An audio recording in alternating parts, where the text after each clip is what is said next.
Catherine, and welcome everyone. I am going to share my screen with you. Hopefully everyone's going to be able to see the deck in a second.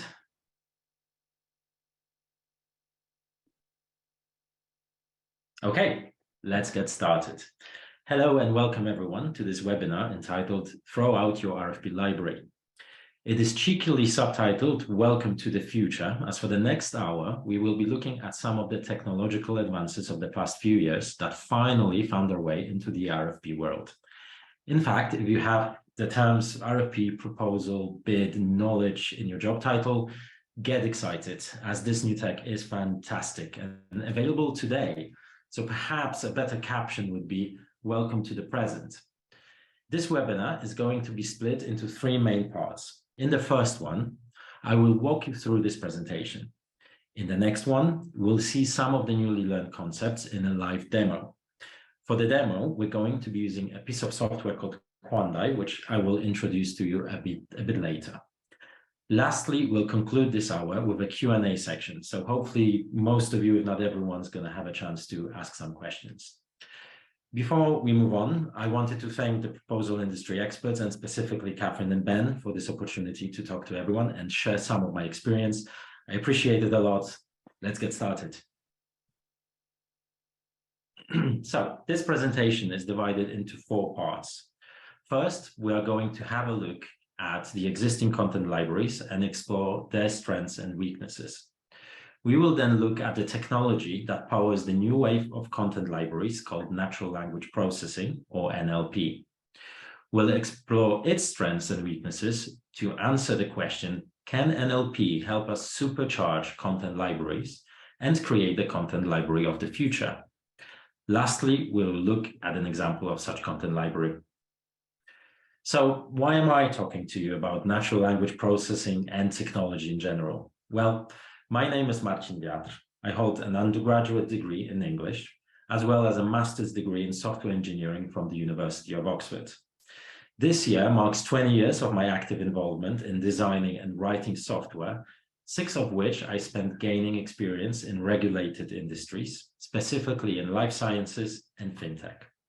I am also the founder of Qandai, the question answering platform we will get to see in the second part of this webinar. The first time I had the chance to be involved in an RFP process was nearly 6 years ago, and I immediately fell in love with the process. I welcomed the opportunity to talk about the company I was a part of and brag about some of the exciting projects I was involved in. I was excited to have the capability and experience to respond to most of the 400 questions neatly laid out in an Excel sheet. I promptly fell out of love with RFP processes the very next month. I must have done a pretty good job with the first one, since the company received 2 more questionnaires, and I found myself torn between my day job and answering questions, some of which required the expertise of my equally busy colleagues. Working to tight deadlines did not help either. I thought there has to be a better way of approaching this problem, but none of the solutions available back then were addressing the needs of a small company and one that's quickly changing as well. It was then that I turned to writing software to help me with this task, but sadly none of the technologies available then, including natural language processing, were at the stage where they could have the impact I was looking for.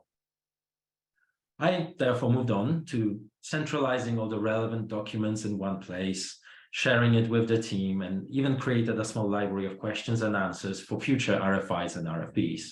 Without really realizing it, I had established an RFP content library. So, how do the content libraries of today actually look like? People have come up with the concept of a content library to have an easy way of accessing documents, often created across the organization, for the purpose of answering questions asked in proposal documents. This was certainly a step in the right direction and a far cry from having to start from scratch with every single proposal that came through the door. We have created different homes for our content libraries, roughly dividing them into 2 categories: file storage and document management software like Google Drive, SharePoint, or Dropbox, and more specialized RFP software such as Loopio, Chorus Docs, and RFP.io. And there are a lot of benefits to these solutions. With the advent of the cloud, every employee could access relevant documents at the click of a mouse. With granular access controls, the right to either edit or just comment on a document could be enforced. We could also start collaborating on those documents, in many cases in real time. Some of the RFP platforms also offer project management tools, allowing for creation of processes specific to each organization or even each team. Those solutions all come with a few pitfalls though. The search capability is usually context unaware, which basically means a heavy reliance on keywords. Very useful to someone with existing knowledge about the library, but less helpful to someone who has just joined the company. The content libraries also prove to be quite laborious to keep up to date. Often they are an additional resource on top of an existing and separate document repository. They can easily get out of sync with the golden sources and require the attention of subject matter experts to be kept relevant and useful. Lastly, using the same answers for different proposals could potentially prove to be a disadvantage. As the same content and RFI library is used time after time, teams might be missing out on differentiating their proposals.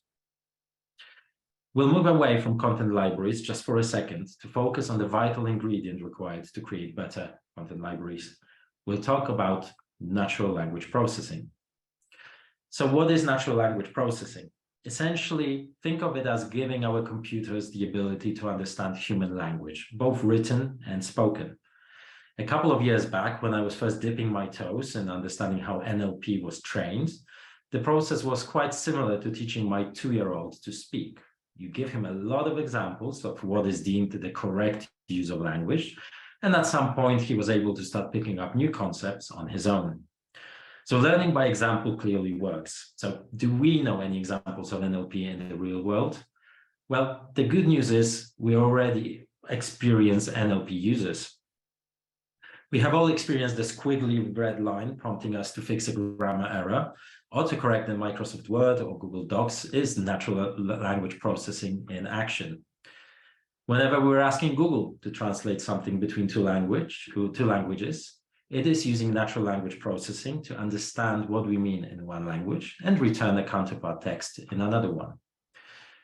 When you ask your Alexa to suggest a new pick-me-up playlist, NLP is used to understand the instruction that you have provided, translating it into something that computers can interact with, and then give the response back, for instance, suggesting a playlist of Rihanna's songs. NLP is also used to curate content in our news feeds or suggest new products in e-commerce sites. You know that song that Alexa just recommended to you? That's no coincidence. NLP was used to understand what you mean by pick-me-up playlist, and specific products, in this case songs, were returned to you. A bit of social monitoring was also used to suggest that particular playlist. Brands and companies often use sentiment analysis to interpret the emotional state in which we might be as users and provide suggestions accordingly.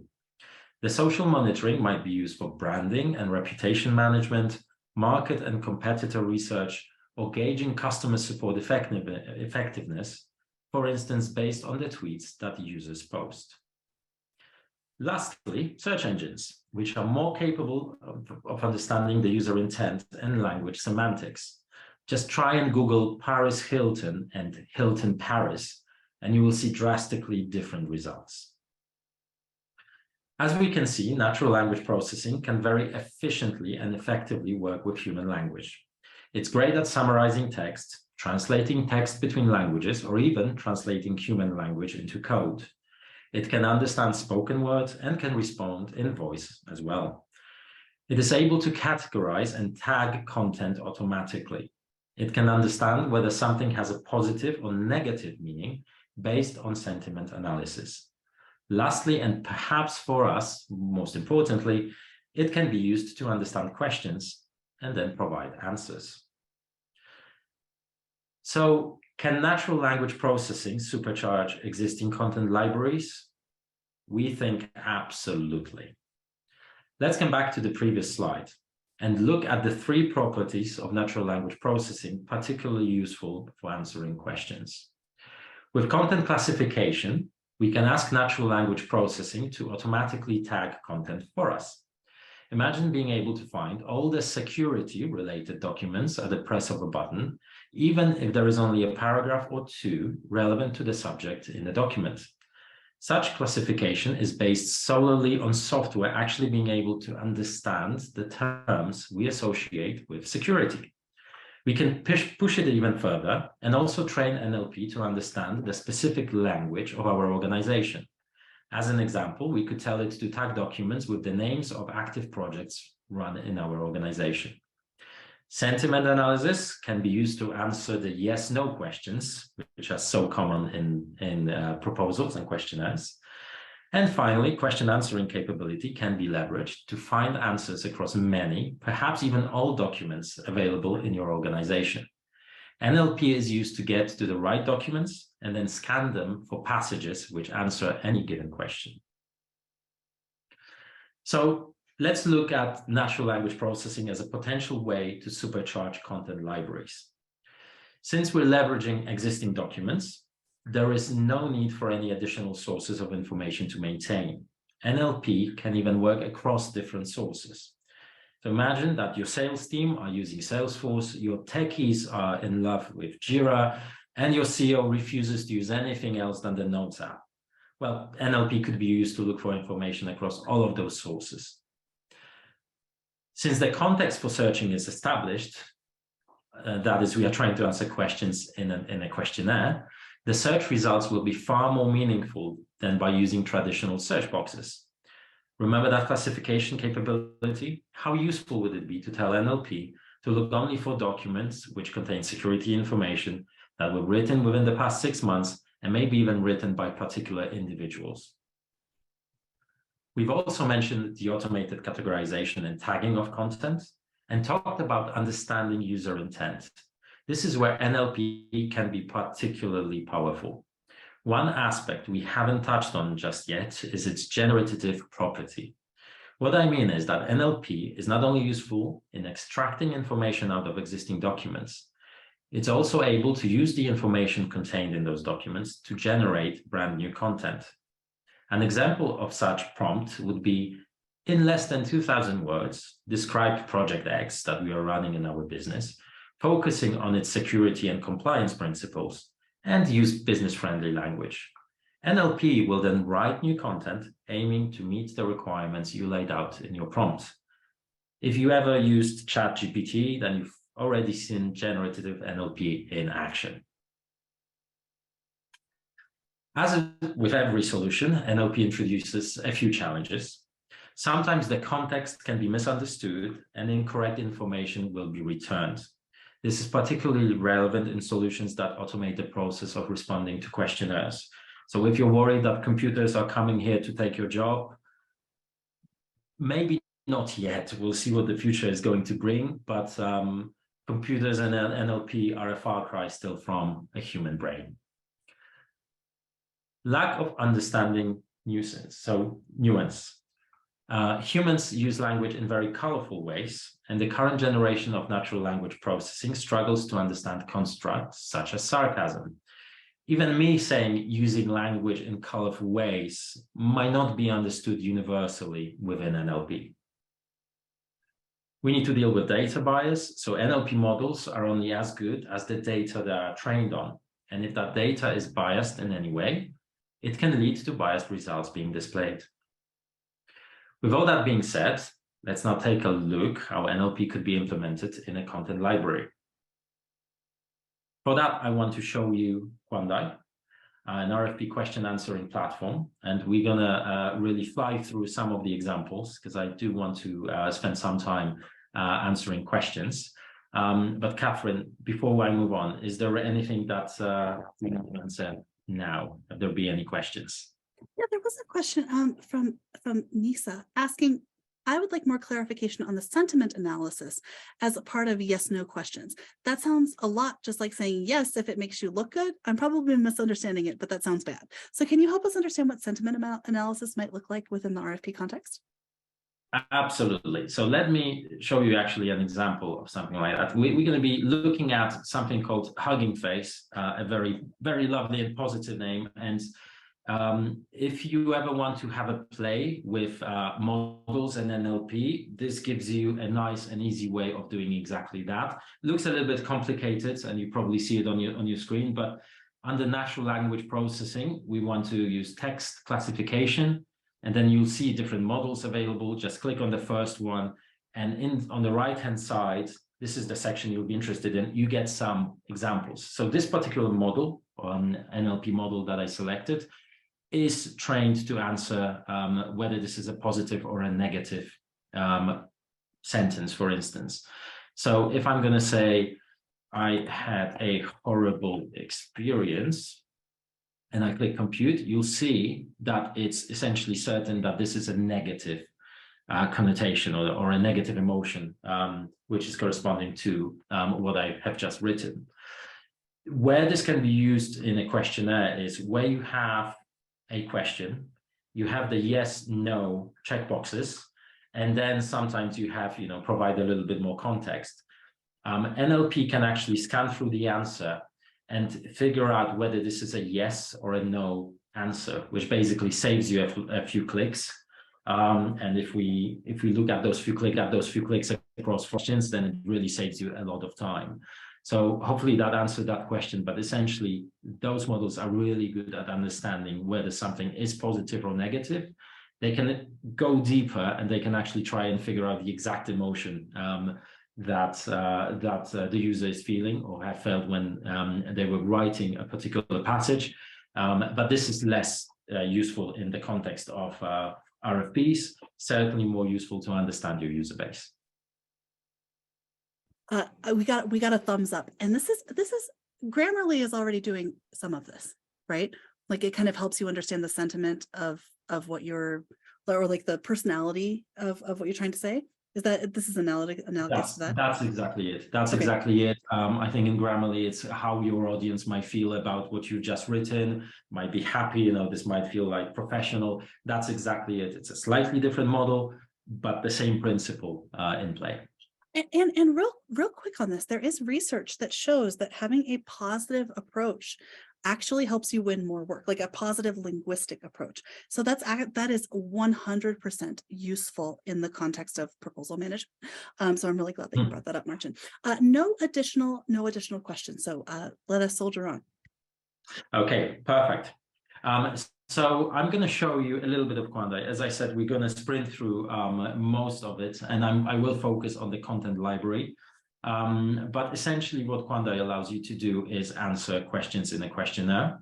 So we have a questionnaire here. This is a version in Excel. It's a vendor assessment in this case. And you'll see there's a few questions in the question column, and we need to provide the answers to those questions. Qandai lives in Excel, so it's an add-in you can install within Excel. And if I was to just go in, just quickly make sure we're logged in, I can choose between two modules. One is complete that we're going to see later. The other one is just a simple search. And I'm going to search for this information. Qandai is going to say, I don't know. There are no documents that you have added. So let's do that. Let's together build a very small content library in Qandai. So I'm going to switch back to my browser, and you can see within Qandai, we have connections, and currently Qandai is supporting two sources, Google Drive and SharePoint. I'm going to click on Google Drive, sign in with my credentials, and that is essentially linking my Google Drive to Qandai. So now Qandai can see the contents of that particular Google Drive. It will not do anything with that content. I have to now go in and essentially check the things that I wanted to synchronize. So I'm going to select this webinar.pdf. This is essentially the notes for this webinar. So most of the stuff that you've heard me saying in the first 20 minutes. I will also look for another document because we have some questions about Microsoft. And that's going to be the Microsoft PDF, which is essentially just a printed out version of the Wikipedia article on Microsoft. None of this content has been marked, labeled. There's been absolutely no work done to those documents, and yet we'll see in a second that Qandai is going to be able to work with that content. And it's not just PDFs. You'll see at the top here that Qandai is actually supporting Microsoft Word, Excel, PowerPoint, PDFs, Google Docs, Google Sheets, Google Slides, and then folders. And the folders is an interesting one from a content management perspective, because essentially you can select a folder or a number of folders within your Google Drive or SharePoint, and any documents either updated in those folders or created and stored in those folders will be automatically synchronized to Qandai. So your team doesn't even have to know about Qandai and the fact that we're using it to answer RFPs.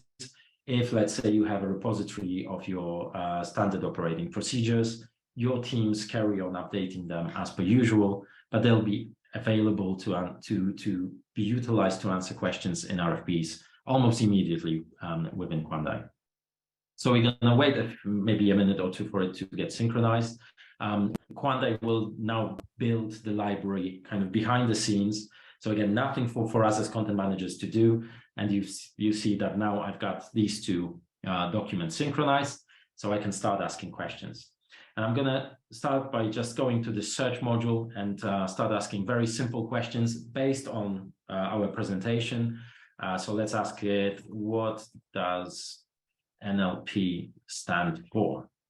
And you'll see that I'm not asking keyword-based questions. I'm essentially kind of pretending I'm speaking to a colleague and just asking a question just like a human would to another human.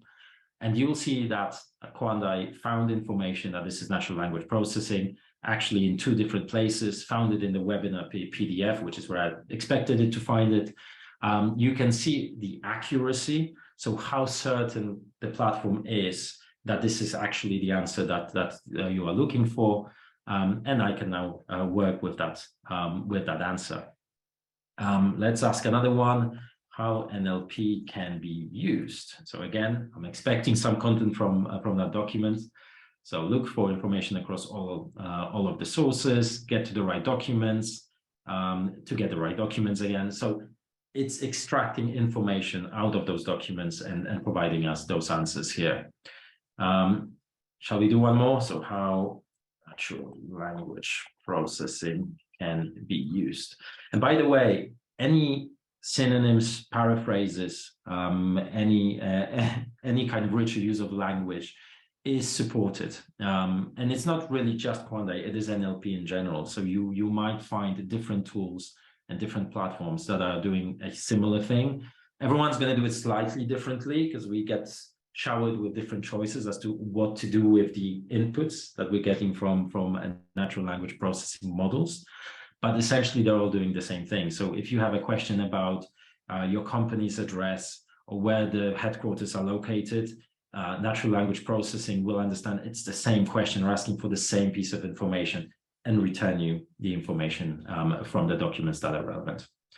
And again, in here, we see how natural language processing can be used, understand questions, provide answers, etc., etc. So it's essentially finding information in those documents. Before I'm going to move on to the Excel example, Catherine, any questions at the back of the past 5 minutes? We've got some great questions that have come through. Thank you to everybody who's bringing these forward. Yeah, thank you. There are 3 that I'd like to call out, and then we will still get to the other ones, but we're going to put a pin in those. This first one, I have so many questions about the connections. You can curate which ones are reliable and authoritative, but what happens, or how do you differentiate between information that's internal or external if it's mixed together in like a non-structured Google document? So if you have external or internal information in the same document, can you limit the use of specific components of that document? Sure. So there are, again, a few approaches that different companies will take. So Qandai, by design, has been created for you not to have to do too much manual work. Having said that, what you are able to do is essentially create keywords and tags that will be blacklisted. So it'll be able to essentially filter out some of the information that is coming through. The other option is labeling. So you can actually open the PDF and create boxes around paragraphs and sections that you want included and those that you want excluded. That's an approach we didn't take.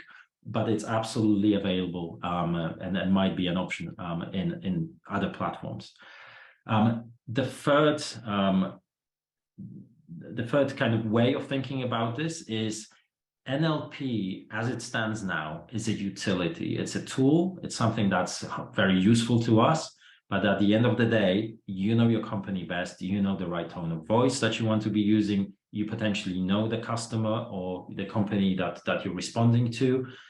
Treat this as very good guideline, maybe a starting point, but don't necessarily just use such a tool, make it complete a questionnaire automatically and just press send. Because again, with far better at understanding context, content, and NLP has got a few more years to go before we can get to a point where you will be able to kind of close your eyes and press a button and just submit it. So look out for information like that when you're using tools. And you've probably heard conversations around ChatGPT, and some companies are blocking this software because of that reason.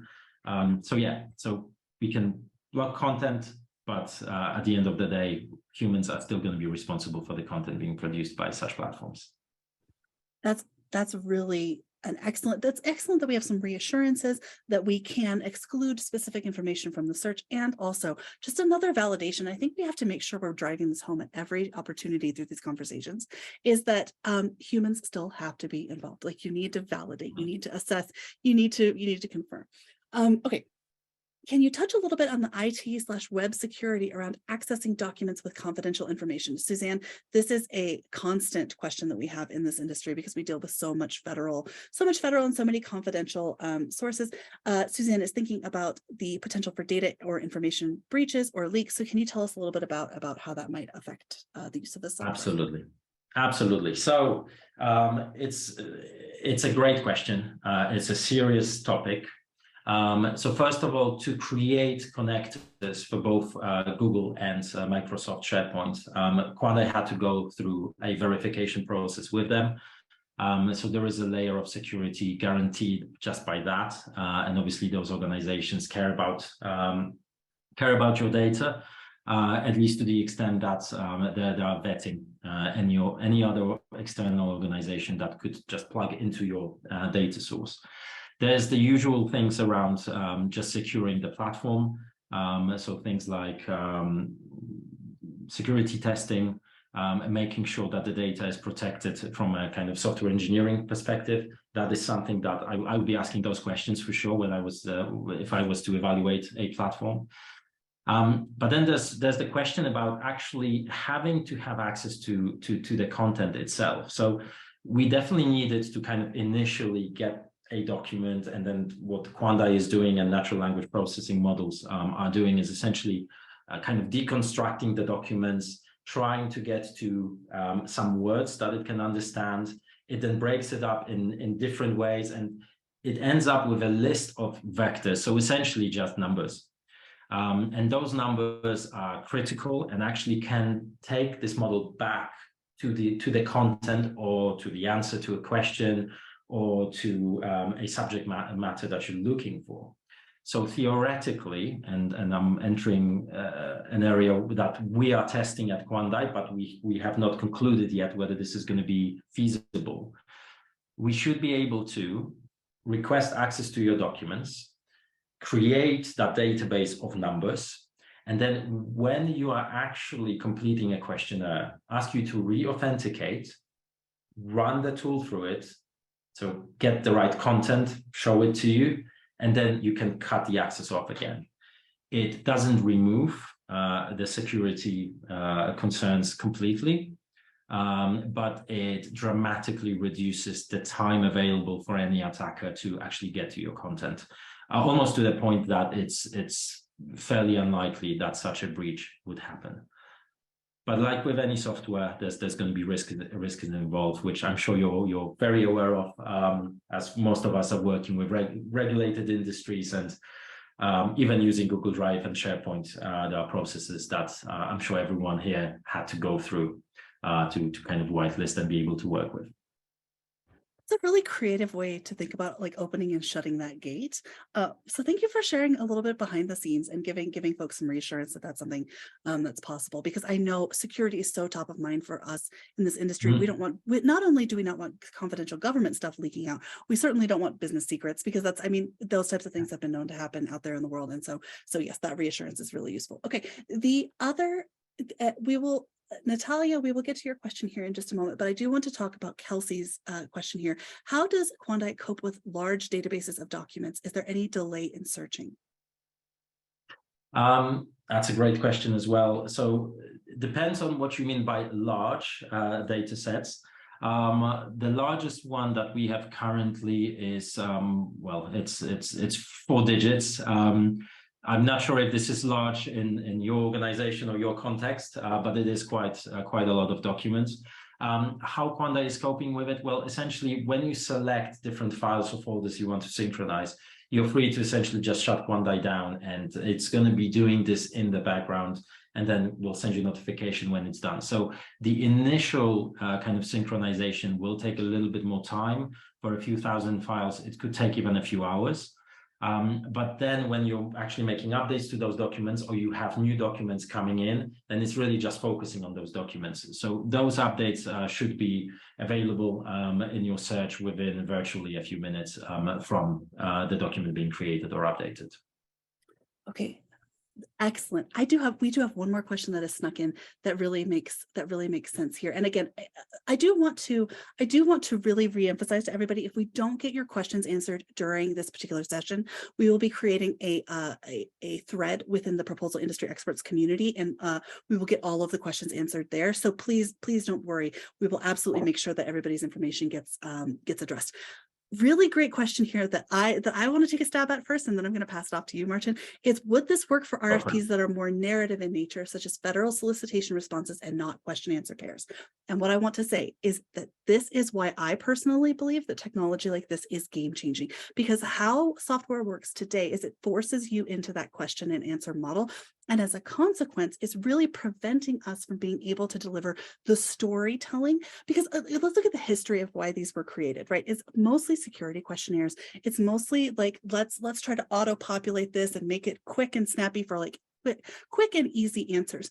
But what nobody did in the original conceptualization of these softwares was consult people who are storytelling in their RFPs, or who have really complex technical documents. And why I personally really love this particular software is because you could go into a technical approach and actually pull out or extract those really heavily technical components and be able to deliver those directly into the hands of your technical advisors to get them to review them and reassess, instead of having to go back and look at old RFPs and like search through them manually, or instead of having to store giant documents in those question answer repositories. So that's my perspective on it. And this, again, that's why I got really excited when I saw this particular option. Marcin, what do you think? I completely agree with you. But I'm going to take a stab at this question from a slightly different perspective, which is, can the person who, or the organization that sent you the questionnaire use NLP? And well, the answer is yes. So if you spend the time to draft up a beautiful story and you dwelled into details that essentially paint the picture of how great your organization is in kind of fulfilling certain requirements, the risk that this technology is bringing, and this is kind of a social dilemma or a social challenge, is that on the other side, they might kind of push your little story through NLP just to get the answer, yep, it matches your requirements, and that's virtually it. So I don't know if that's the world we're heading into. I am hopeful that the kind of good storytelling is going to always be rewarded, as it should be. But just wanted to highlight that risk, that we wouldn't be the only people using that technology to answer those questions. Those people who will be getting the answers might also use it to their advantage and to essentially make their workloads much lower. So that looks like kind of the end of this particular group of questions, I'd like to hold the other ones to the end to make sure that that everybody sees all the features, because you may answer some of these questions in the next few minutes. So whenever you're ready, we can continue on.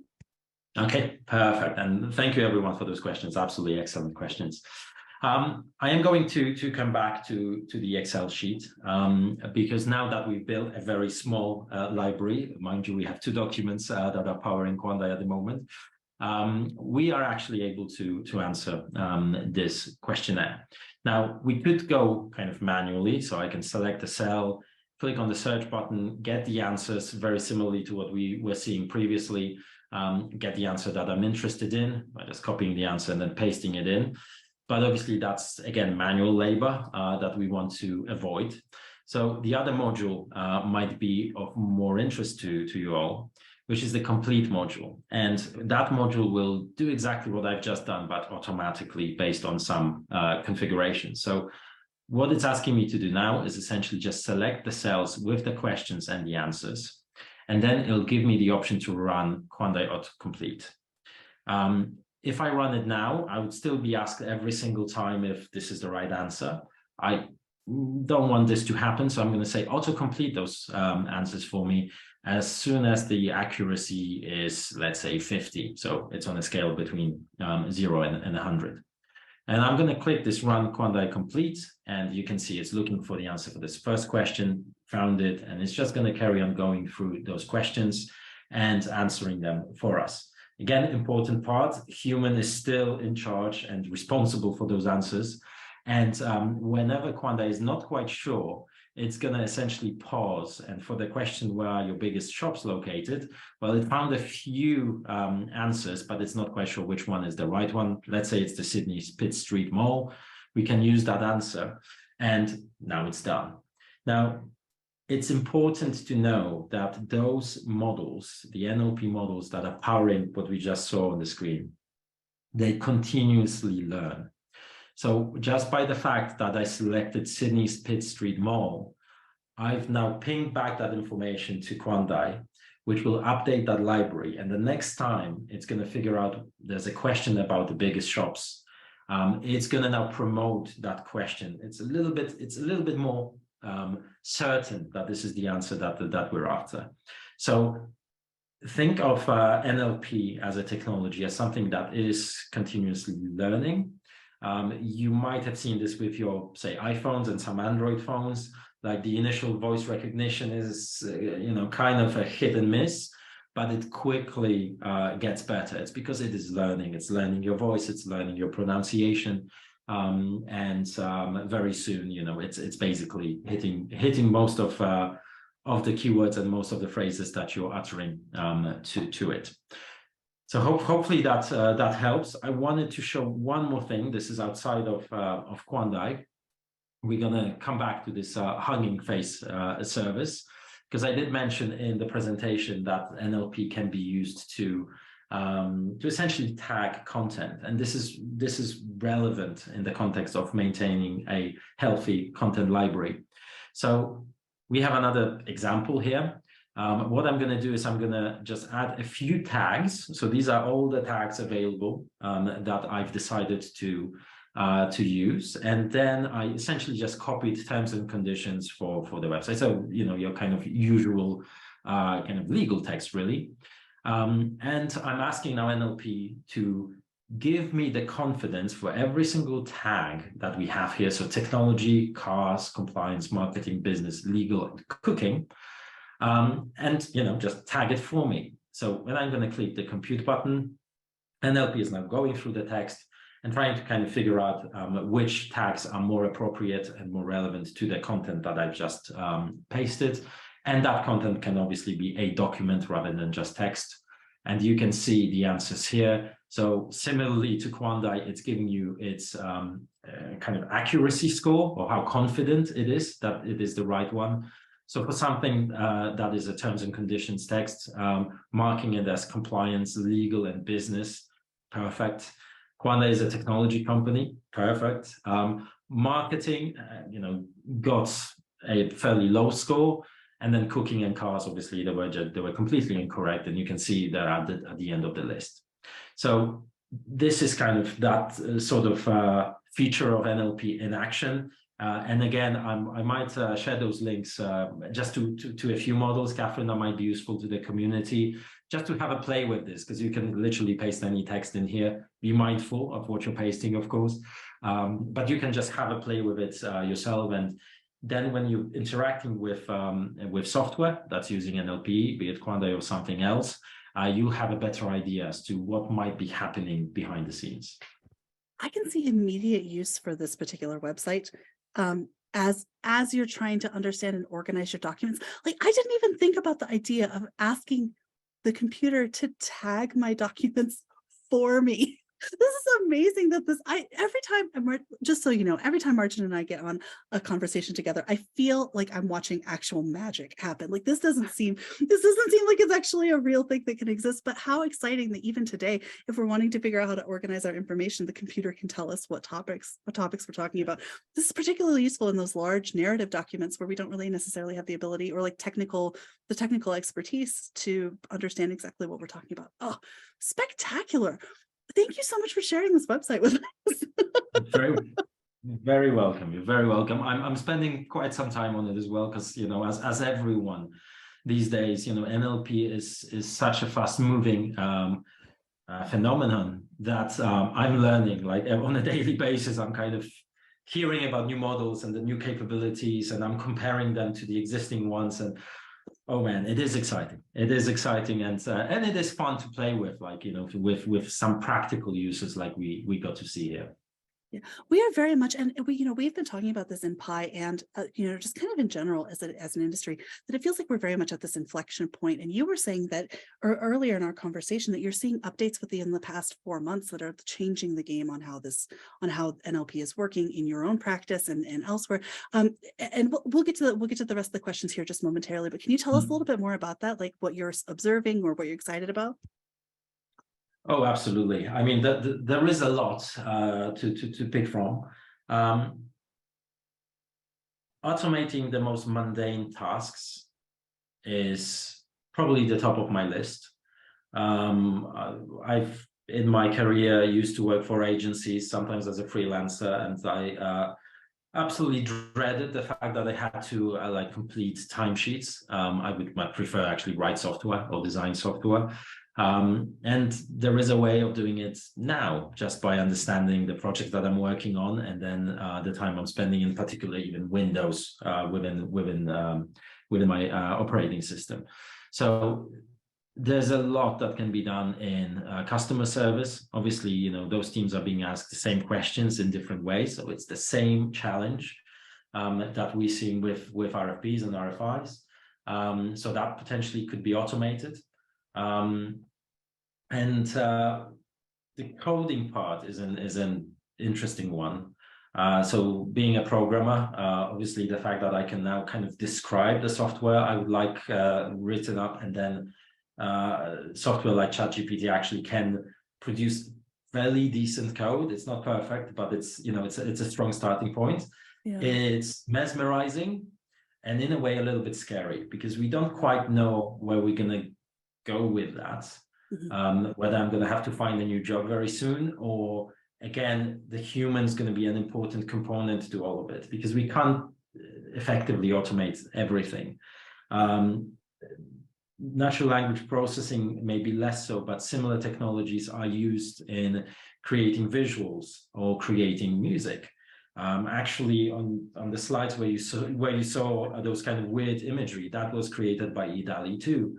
I essentially just fed it with the content of the slide, and it just created a visual for me. So that's interesting. You know, I didn't have to do much research, and the results that it provided me with were pretty good. Hopefully you agree as well. Music is a fascinating one. So some composers didn't manage to finish some of the pieces, and machine learning, which NLP is part of, is able to do that. Now, I don't know if the composer would agree that that's the direction that they would take necessarily, but to a layman like me, I mean, it sounds pretty convincing. So again, where are we with IP? protection when it comes to like those images I generated. Theoretically, I own them, but I'm not a designer, I'm not a painter. Like I couldn't create them myself. So it's an interesting paradigm that we're entering, and there's probably at this stage more questions than answers, I'm afraid. This is indeed an exciting time. And I'll share with the group a little bit in just a minute about what we're going to do as a community within Pi to talk about the ethics of these systems in the next couple of weeks. Before that, let's dive back into some of these specific feature questions. Nora asks, does Qandai offer any reporting? That's a brilliant question as well. The fairly basic reporting at this stage, it essentially allows you to see the efficiency, so it can generate reports across all the questionnaires and essentially tell you how accurate it was. That is information, by the way, that we're using internally as well, because we kind of switch models and test different models, so we can run different versions of NLP on existing questions and basically see, oh, this model is actually much better for your particular content. And the great thing about this is we don't get to see your content, obviously. It is just the model itself. So that sort of reporting is available. There's a reporting available on the level of the content library itself. Again, pretty basic, just what types of files are synchronized, when they were synchronized last. But we're working currently with a few quality directors to tell us how we can be more compliant, especially in the context of life sciences and clinical trials. That's one area that's of a lot of interest to us, and it's a pretty stringent industry. So we're going to tackle that first, and we're also looking at potentially working with government agencies. They have slightly different requirements, but from our perspective, we basically want to listen to the users, what sort of reporting would be useful and available, and then roll it out successfully. So basic reporting now, more reporting probably on its way soon. Absolutely, yeah. Excellent, excellent. Okay, is there a way of knowing how many times the same answer has been used within Qandai? That's a good question. There could be. The trick here will be to know that the same answer was provided without actually knowing the answer, because obviously, again, that is your content.